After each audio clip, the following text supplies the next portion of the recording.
la unidad uno. Y bueno, hoy vamos a hablar un poco sobre la teoría que implica los aspectos éticos derivados del concepto de globalización. Dentro de sus ensayos, la gran mayoría hubo comentarios divididos, pero la gran mayoría fue muy concreto en decir que el aspecto religioso y el aspecto ético no necesariamente tienen que ir de la mano. Hay quien dijo que sí, hubo comentarios que estuvieron muy a favor, o la gran mayoría dijo que no. Creo que sobre ese tipo de decisiones, chicos, va a defender siempre tu propio pensamiento, tu propia línea de desarrollo personal, ¿no? Obviamente nosotros, si queremos una educación integral, tenemos que considerar la parte espiritual o trascendental del ser humano. No necesariamente eso significa que tú pertenezcas a tal o cual religión, ¿no? Pero pues bueno, esa fue una manera de ver el aspecto de la globalización, un aspecto demasiado fuerte porque al final de cuentas es darnos cuenta que realmente el lugar que ocupamos en el universo viene a ser muy pequeño, inclusive en un planeta tan grande como el que nos toca vivir, y que de una u otra manera estamos relacionándonos en un contexto en el cual las barreras de idioma, la barrera de cultura, la barrera de tradiciones, de costumbres, de formas de pensar, pues sí, definitivamente existen, forman parte de lo que es este planeta, pero gracias ahí, por ejemplo, a los medios masivos de comunicación y TICs, ya estos están quedando totalmente extintos, ¿no? O sea, los límites están desapareciendo cada vez.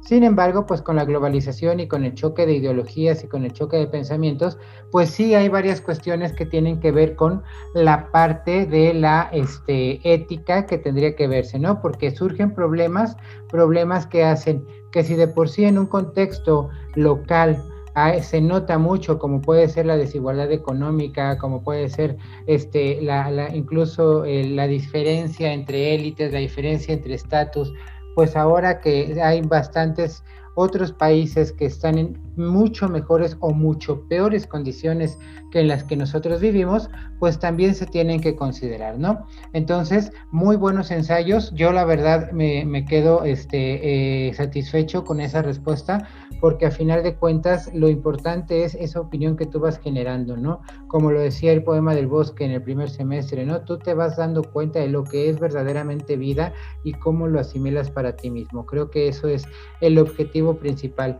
y de las problemáticas que a lo largo de este semestre vamos a ir conociendo y vamos a ir viviendo, pues tú vas a ir teniendo que generar tu propio criterio, porque como futuro protagonista de este mundo, o como futuro heredero de la toma de decisiones principales y como futuro líder en lo que implica la transformación del planeta en su siguiente fase, en su siguiente inicio de término, pues tú vas a tener que también tener ese criterio propio, ¿no?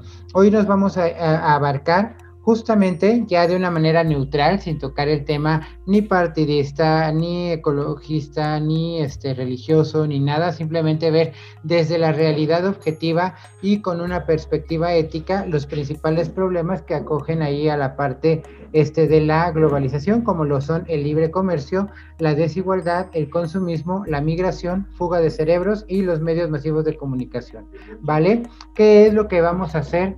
Por favor, va a ser un apunte libre, puede ser resumen, puede ser mapa mental, cuadro sinóptico, mapa conceptual, lo que tú quieras. Ya está el PDF de esta presentación en el Classroom. Poco a poco les voy a ir subiendo también el video con la explicación de la misma, por si quieren repasar esta pequeña videoconferencia para, como les sea más fácil y factible, ir haciendo sus apuntes. Así que ese va a ser el producto de esta clase, y ya poder dar conclusión en esta semana a lo que es la unidad 1, para ver a partir de la próxima lo que tiene que ver con el uso y aprovechamiento de la ciencia y tecnología, ¿vale? Pues bueno, chicos, pues vamos a iniciar con la primera, que es justamente qué es el libre comercio. El libre comercio como tal surge gracias a la globalización en el siglo XVII, ¿de acuerdo? En el cual ya antes, con la revolución industrial y tras las transformaciones de la burguesía después de los periodos coloniales, empezó a haber mayor intercambio de mercancías entre los diferentes continentes o naciones del mundo, ¿no? Entonces, para evitar justamente el que un país se enriqueciera más que otro, empezaron a cobrar ciertos impuestos o aranceles, pero con esta parte de la globalización, pues el libre comercio lo que hizo fue favorecer ahí a los países con los que yo tenía ciertos convenios, ciertas amistades o ciertas relaciones para poder intercambiar bienes y servicios. No es de este siglo, entonces esto viene desde el siglo XVII, en la cual pues obviamente se hacían ese tipo de pactos. Ahorita pues existen muchos. El más popular que nosotros podemos conocer es el que apenas el año pasado entre el presidente de Estados Unidos, el de México y el de Canadá firmaron para poder establecer entre estos tres países, ¿no? Entonces podemos hacer un libre intercambio de bienes y servicios y obviamente con el libre comercio se defiende la eliminación de los obstáculos de la actividad económica. Si México es rico produciendo maíz, aguacate, calabaza, chile, todo lo que produce México como tal, y yo necesito de Estados Unidos lo que eso produce, como puede ser el acero, como lo es los principales componentes tecnológicos, componentes industriales, pues se trata de hacer ahí una verdadera pacto para que también Estados Unidos no me cobre grandes impuestos ni grandes aranceles por lo que es el intercambio de sus bienes, y yo también le pueda ceder los productos que yo ofrezco sin que me quiera cobrar una tarifa demasiado elevada, ¿no? Está la Unión Europea, que es, yo creo, el tratado de libre comercio más grande de todos los países. Está el Mercosur, entre los países de América del Sur. Está la cumbre de la OTAN, o las organizaciones de los países que forman el Atlántico Norte, que también tienen ahí sus reglas, sus pactos, sus negocios. ¿Y qué es lo que se busca con ello? Pues la libre actividad económica, ¿no? Entonces, a partir del siglo XX se firman estos grandes tratados y los países miembros pues van gozando de estos privilegios y se van generando condiciones privilegiadas, ¿no? Pero pues lamentablemente tenemos ahí una situación. Países que no forman parte de esta actividad de libre comercio o que no tienen mucho que producir, pues entran al primer fenómeno ético que lamentablemente surge, ¿no? A mí me causa mucha tristeza esa imagen. Yo normalmente donde la veo es justo entre la frontera entre Tizapán y Cuautitlán Izcalli. No sé si alguien ha tenido la oportunidad de conocer cómo está la parte de Villas de la Hacienda, el Tecnológico de Monterrey, acá casas muy bonitas, muy bien desarrolladas, y del otro lado, siempre se me olvida el nombre de la colonia, pero del otro lado de la carretera del Lago de Guadalupe es de una zona donde lamentablemente se nota mucho la diferencia, ¿no? Desigualdad, chicos, es algo diferente. Y algo diferente significa que la calidad de vida que yo puedo tener es totalmente diferente de otra persona, ¿no? Entonces, en el ámbito humano se puede hablar de desigualdad cuando no hay equilibrio entre dos o más personas por la cuestión económica, por la cuestión social, por la cuestión educativa, por la cuestión tecnológica, etcétera. Ustedes mismos, yo creo que por ahí han de conocer diferencias, ¿no? Están muy chiquitos para hablar de Amarte Duele, es una película de Marta y Gareda de cuando yo era adolescente, pero hay mucho reflejo, no sé si alguien ya haya tenido la oportunidad de verla, porque justamente hablan de otro sector bastante importante y que también está en el Estado de México, ¿no? Como lo es la parte de Santa Fe. Se ve la parte de Santa Fe, se ve la parte de ahí de la zona que está conurbada con Tacubaya, como justamente se ve estos aspectos de desigualdad fuerte, ¿no? Entonces muchas veces suele pasar esta situación y se ha acrecentado bastante con la parte de la globalización. Juan Jacobo Rousseau, él decía principalmente que el hecho de que haya desigualdad no es primeramente que nada porque Dios así lo quiso, ¿no? No se trata nada que nada. Tampoco es consecuencia de la desigualdad natural de entre los hombres, que porque uno es flaco, el otro es gordo, uno es rico, el otro es pobre, uno es güerito, el otro es moreno, ¿no? Es por resultado de la propiedad privada y de los abusos que la gente se apropia para sí mismo, ¿no? De cómo son muy pocos los que se hacen de sus beneficios privados, de los que van generando riqueza, y a partir de ahí se va generando diferencias importantes, ¿no?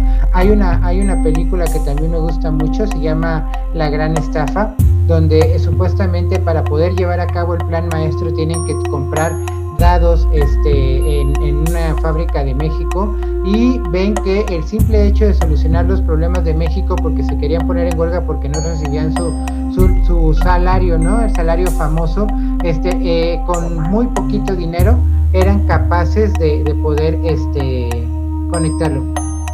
Gracias, Vane, ya lo leí, no hay problema. Ya después les comparto el archivo para que lo puedan volver a ver o lo puedan ver aquellos que no están presentes. Gracias, Vane. Entonces, chicos, pues la desigualdad es una realidad que forma parte de la globalización, porque así, sin globalización dentro de nuestras comunidades, si ustedes se han dado cuenta, hay gente rica que cada vez se hace más rica, hay gente pobre que cada vez se hace más pobre. Ahora imagínense la escala mundial, ¿no?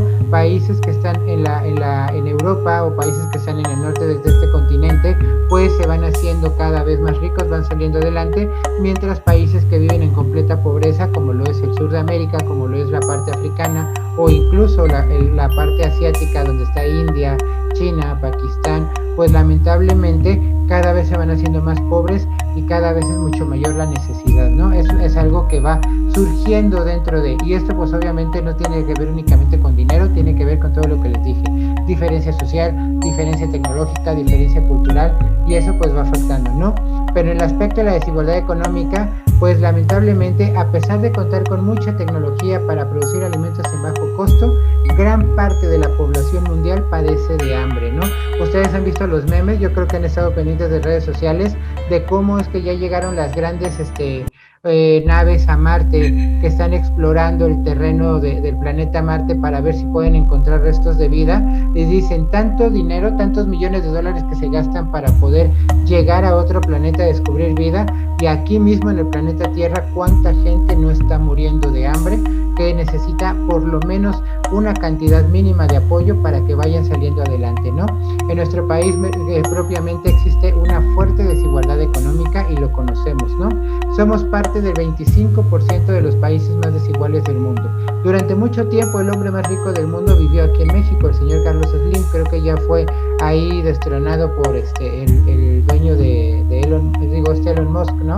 Pero bueno, sigue siendo uno de los más ricos. ¿Cómo es posible que México pueda albergar a personas con grandes riquezas y cuando la mayor parte de la población pues vive en situaciones de extrema pobreza o de desigualdad y fuerte, ¿no? Entonces sí es fuerte los contrastes que se van generando, ¿no? Entonces, junto con todo el continente americano formamos más de 50 millones de personas que vivimos en condiciones económicas precarias. Y digo vivimos pues porque lamentablemente pues creo que muchos de nosotros, incluyendo un servidor, pues no tenemos el nivel de vida que quisiéramos y estamos luchando por salir adelante con un trabajo honesto, con un trabajo fuerte, pero formando parte de este número, ¿no? Entonces tenemos que agradecer lo poco que tenemos, pero también ver con visión de cómo podemos poco a poco ir eliminando estas brechas que van surgiendo, ¿no? Otro punto importante de lo que implica desigualdad económica en México es que las personas más ricas de México, que es un círculo muy pequeño, concentran la misma riqueza que el 50% más pobre del país, ¿no? Entonces, ¿cómo puede ser posible que un grupo tan pequeño de personas sean dueños del 50% de la riqueza en general que el país tiene, y que el ingreso promedio del 5% de la gente más pobre es igual a la del 2% del mundo? Es decir, ahorita les hablé de India, les hablé de África, les hablé de Sudamérica, pero lamentablemente nosotros como país, y lo conocemos, y basta con visitar las zonas rurales del Estado de México, del Estado de Oaxaca, de Michoacán, de Chiapas, para darnos cuenta que hay lugares con una pobreza muy fuerte, ¿no? Otro aspecto derivado de la globalización es el consumismo, porque también no justamente puede ser culpa de los ricos que el hecho de que se hagan cada vez más ricos, sino de nuestra propia mentalidad, ¿no? Hay quien hay también por ahí ideas o memes de Facebook que hemos visto que la gente más rica no le gusta andar cambiando la pantalla más reciente, ¿no? Ni le gusta tener el teléfono de última generación, ni le gusta andar comprando la ropa más cara. Al contrario, son gentes que saben administrar y cuidar muy bien su dinero, y lamentablemente nosotros crecemos con una idea de que si tengo dinero es para gastarlo, ¿no? Ahí me tocó ver con tristeza a algunos de sus compañeros que tuvieron la oportunidad de ser becados por parte de la beca Benito Juárez, cuando todavía estábamos en la parte presencial, que todavía decían, ay, ¿qué me lo voy a gastar? No, pues que se va a armar la fiesta, no, que me voy a comprar no sé qué, ¿no? Lamentablemente, el destino de esa beca ha sido muy poco utilizado y muy poco aprovechado para lo que verdaderamente se utiliza. Desconozco la realidad con ustedes, honestamente no he tenido ese seguimiento de ver qué tanto han aprovechado la beca, pero pues dicen por ahí, ¿no? Si te cayó la piedra, hay que pensar un poco sobre realmente qué beneficio le estoy dando a las oportunidades que la misma vida, que el mismo gobierno, la sociedad me está brindando para poder sobresalir, ¿no? Queremos ser dueños de todo lo que se pueda, ¿no? Y si tengo dinerito, pues lo voy a tratar de gastar en cosas que me gustan, ¿no? Con esa típica filosofía de que hay que disfrutar mientras se pueda, ¿no? Lamentablemente, lo que consumimos responde en gran parte a las necesidades que vamos ocupando, pero si también tenemos un poquito de más, queremos como que abusar, ¿no? Recibimos un poquito de más y ya queremos comprarnos cosas nuevas, ¿no? Viene el dichoso Buen Fin y dice, endróguese durante 19 o 18 meses sin intereses, pero tengo la oportunidad de adquirir una pantalla y ahí vamos, ¿no? A querer comprar una pantalla, a querer comprar un videojuego, a querer comprar todo lo que se nos antoje, y por esa satisfacción personal, lamentablemente pagamos un precio, y es un precio alto, ¿no? Porque muchas veces, si yo me dedicara a ahorrar, supongamos que quiero una pantalla de 7,000 pesos y durante un tiempo determinado, en vez de pagar meses sin intereses, me dedicara a juntar ese dinero, aparte de poder tener intereses por el mismo, lo podría comprar más barato. En cambio, me voy con la dichosa promoción y termino pagando mucho más, a pesar de que supuestamente decía que era sin intereses, ¿no? Son situaciones que se van dando poco a poco, ¿no? Cuando compramos de manera desmesurada e impulsiva, lamentablemente es cuando caemos en esta parte de lo que llamamos consumismo, ¿no? Entonces, en la actualidad la sociedad se encuentra inversa en bastante manipulación por parte de la mercadotecnia y la publicidad, ¿de acuerdo? ¿Quién no quiere tener el teléfono con la mejor resolución? ¿Quién no quiere tener el acceso a internet suficiente para poder estar conectado a los videojuegos? Y obviamente eso implica tener el teléfono con mejor memoria, ¿no? ¿Quién no quiere tener la mejor pantalla? ¿Quién no quiere tener ropa buena de marca? ¿Quién no quiere tener situaciones que poco a poco nos van dando, ¿no? El consumismo de que si no tomas refresco no eres feliz, ¿no? Si no estás si no vas a los restaurantes, pues qué oso, ¿no? Qué mal te ves porque no tienes para ir a los restaurantes, no gastar en cosas que son parte de la vida diaria, ¿no? Nos van haciendo que seamos adictos a consumir y a comprar situaciones que van más allá, ¿no? Entonces, el verdadero problema no se trata de consumir, sino de que hacemos un abuso del consumo, ¿no? De que el dinero incluso que no tenemos lo queremos gastar para poder aparentar tener cosas, aparentar tener estatus, privilegio, moda, estar de acuerdo con la sintonía de los demás, y eso pues lamentablemente pues nos va generando muchísimo estado de estrés, muchísimo estado de ansiedad, porque queremos estar constantemente produciendo ingresos para poder tenerlo, ¿no? Un punto que valdría la pena considerar en su momento, no tanto con este tema de globalización, sino más adelante que lo veamos en la parte de las implicaciones de la ciencia y la tecnología. Ahorita, con tal de tener dinero, ¿qué es lo que se está haciendo? No, pues ¿sabes qué? Ya vámonos con lo dichosa venta de packs, ¿no? O que los sugar daddies, que no sé qué. Caemos en situaciones que lamentablemente ya tienen que ver con denigrar nuestra dignidad humana, afectar a nuestra condición. ¿Para qué? Para tener y poder presumir que cuento con recursos para seguir comprando. ¿Hasta dónde el consumismo puede llegar a hacer este tipo de daño a mi persona para querer yo caer en este tipo de situaciones, ¿no? Ese también es uno de los dilemas éticos que se va dando. No sé si conocen a esta persona, es el presidente de Uruguay o expresidente de Uruguay, José Mujica. Él decía, cuando compras algo no te equivoques. El instrumento es la plata con la que tú estás comprando, pero en realidad estás comprando con el tiempo de tu vida que tuviste para poder tener ese dinero. Y obviamente no solamente ya es el tiempo de tu vida, ya es pues el hecho de haber caído en situaciones personales de pasar poco tiempo con tu familia, el hecho, si alguna vez conocen a alguien que viene en eso, de tener que haberse, pues sí, de tener que, no, pues no importa, ¿no? Publico una imagen, publico o cedo parte de mi cuerpo, parte de mi integridad física para poder tener recursos. Todo eso significa eso con lo que terminas gastando el dinero. Y la pregunta es, ¿vale la pena? Tiene que ver mucho, con ese estilo de vida que estás decidiendo llevar, con ese estilo que estás decidiendo vivir, ¿no? La siguiente cara de la moneda es, muchos caen en la banalidad, y esto tiene mucho más tiempo que el hecho de los packs y de las cuestiones de cuerpo, el hecho de caer en el robo, de caer en los asaltos, de caer en situación, ¿no? Por querer comprar y poder tener, entonces me dedico a asustar, a amedrentar, a quitarle los bienes a los demás, que muchas veces puede iniciar en la misma familia, ¿no? De que a lo mejor le voy quitando dinero a mis papás, a mis tíos, a mis hermanos mayores para poder satisfacer mis recursos, y cuando veo que no es suficiente, pues lamentablemente lo llevo a gran escala, ¿no? Otro gran error, el poder caer en lo que significa el atentar contra la vida humana, cayendo en el narcomenudeo, en la venta de bebidas alcohólicas, en situaciones ilegales que lamentablemente pues sabemos que tiene una consecuencia que vale la pena considerar si te apoya realmente a ser mejor o no a ser mejor, ¿no? Y esto es una decisión que con el tiempo tú vas a ir tomando y vas decidiendo, ¿vale? Entonces, pues piénsalo, ¿no? No es el dinero que gastas, no es el dinero que tienes, sino lo que tuviste que hacer para tener ese dinero, ¿de acuerdo? Eso también es muy importante. Otra parte del consumismo es lamentablemente el efecto que tiene la destrucción del planeta. Queremos comprar ahora de la manera más cómoda, ¿no? Se descompone algo, pues lo reemplazo por uno nuevo, ¿no? Quiero comprar todo en papel, en cosas desechables, las botellas, o comprar botellas que sean no retornables, empezar a usar recursos que se tienen que desechar, que lamentablemente afectan, destruyendo el planeta en esa manera, ¿no?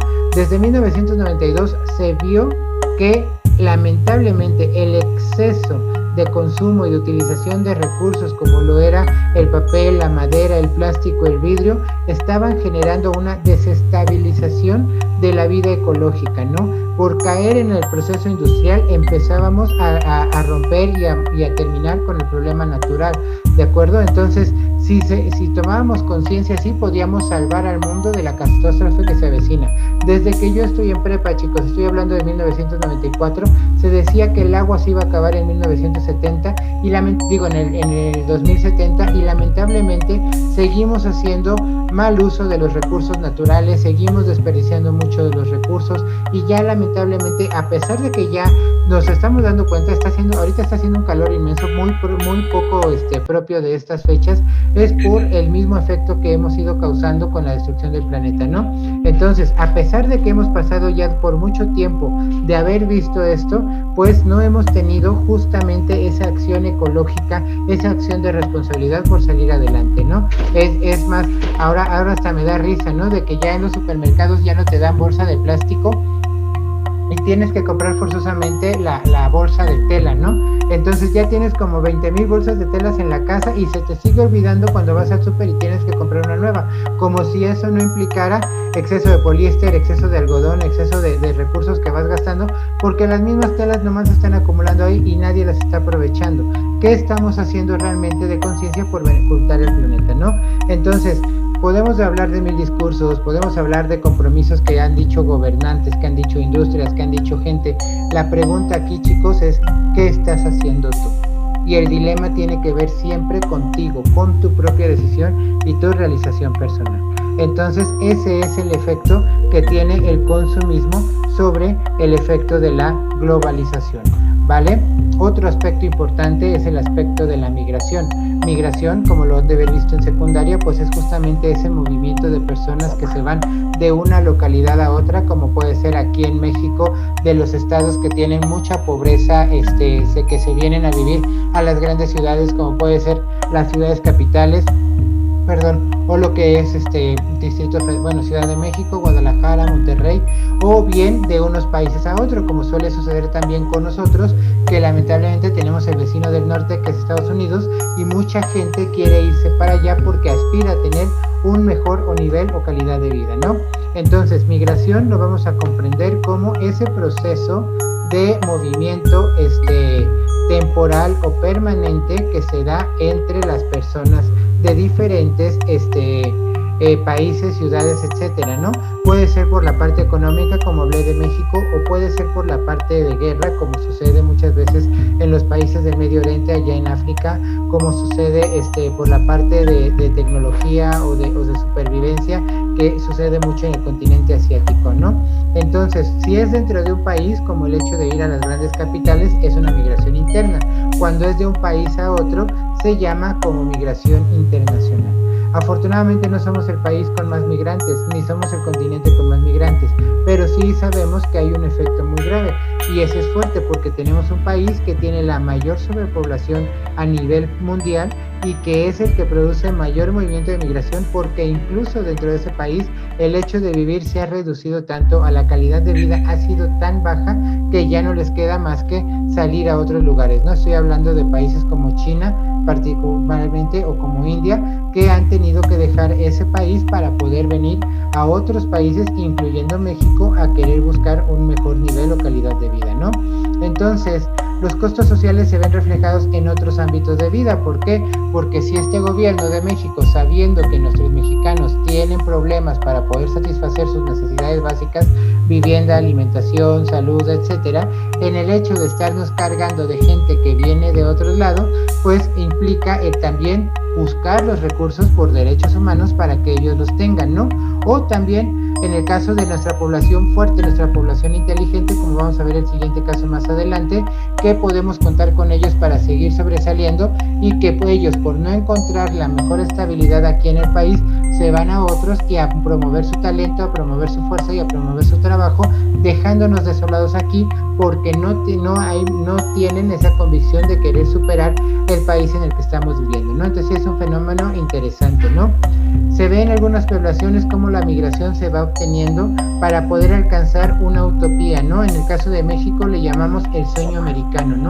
Se van a Estados Unidos porque una hora que se trabaja aquí en México se paga en 120 pesos, mientras en Estados Unidos te la pagan en $60, ¿no? Que viene siendo el equivalente a 1,200 pesos. Entonces, pues sí es un sueño fuerte, porque por trabajar mucho menos tiempo y con mejores garantías de vida, pues obviamente tienen un mejor nivel y una mejor calidad, ¿no? Entonces, hay muchas razones que han contribuido a la migración. Sin embargo, la más fuerte se debe a la incapacidad del Estado para mantener un sistema económico en el cual se pueda garantizar el nivel de vida del país, ¿de acuerdo? Y eso va a depender mucho, chicos, en su momento, de las decisiones que ustedes tomen, si este fenómeno se sigue dando o no se sigue dando. Pero si decides quedarte dentro del país, que realmente sea para producir un beneficio y producir un cambio, o bien si decides ir para que con tu trabajo trates de contribuir y trates de mejorar el nivel de vida de la gente que se puede quedar aquí dependiendo de ti, ¿vale? Otro tema importante es el tema de la fuga de cerebros. Fuga de cerebros es un término acuñado de los años 60, ¿no? Muy orgullosamente nosotros presumimos que González Camarena es un mexicano que fue el que a mediados del siglo XX inventó la televisión a color, ¿no? Y lo tratamos como héroe nacional y lo presumimos y lo decimos. Lamentablemente, González Camarena, si se hubiera quedado en México, no hubiera podido hacer este gran descubrimiento, no lo hubiera podido lograr.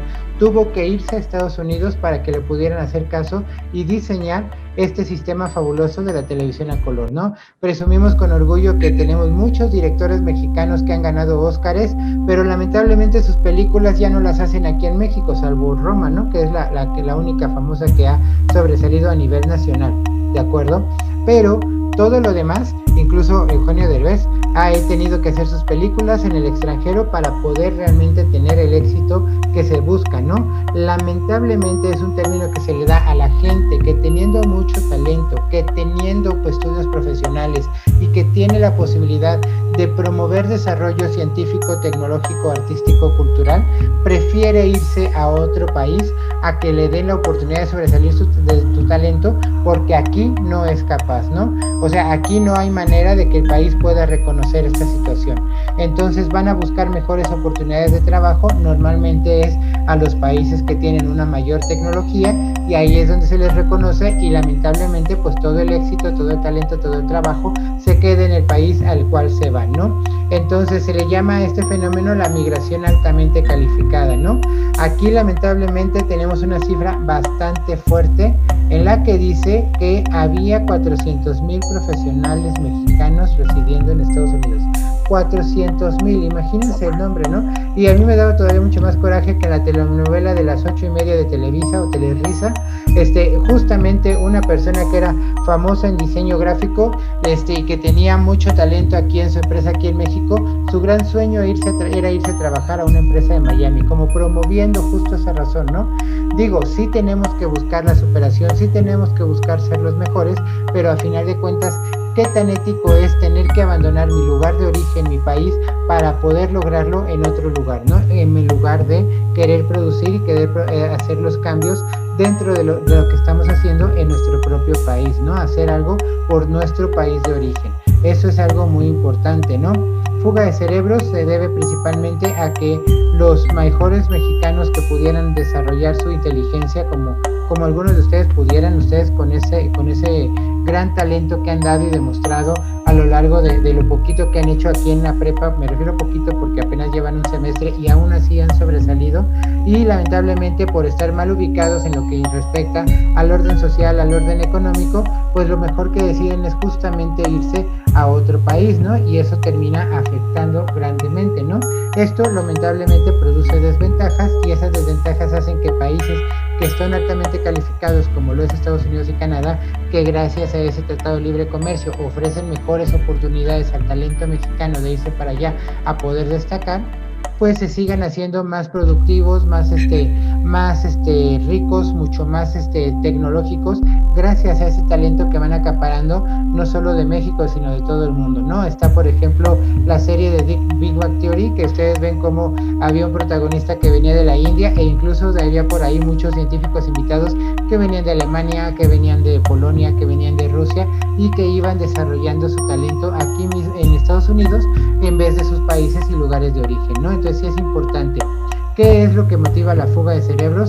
Pues principalmente la falta de oportunidades, la misma desigualdad social, lamentablemente el sistema de corrupción en el que estamos, la inestabilidad política de la que se vive, o la baja remuneración o el bajo costo de los empleos, ¿no? Creo que ese es otro tema que vale la pena considerar, por qué sucede esta situación, ¿no?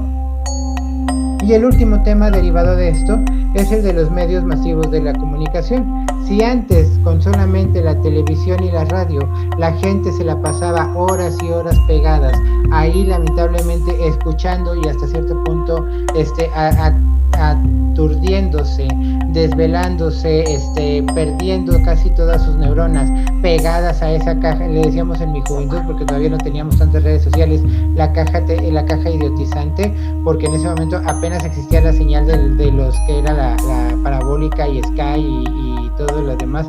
Entonces uno veía y se pasaba todo el tiempo pegado a la televisión. Ahora, con lo que fue la innovación del internet, la llegada de las redes sociales, pues qué padre estar todo el tiempo pegado al Facebook, pegado al TikTok, pegado a las diferentes redes que existen, sin sacarles el provecho debido, ¿no? No significa que sean malas, lamentablemente es que el uso que se les da es un uso más para estar manipulando y obedeciendo esos intereses de que la gente no salga adelante en lugar de aprovecharlo, ¿no? ¿Cuántos de ustedes batallan para entender Zoom, para hacer un documento de Google, para crear una infografía, etcétera, etcétera, etcétera? Pero somos buenos publicando en TikTok, somos buenos publicando en Instagram, hacemos nuestros live streams en Facebook, etcétera, etcétera. No lo aprovechamos para producir y generar cosas buenas a favor de la educación, a favor de la cultura, ¿no? Entonces es parte también de lo que se va desarrollando, ¿no? Entonces, desde la aparición de los humanos empezaron a comunicar por necesidad.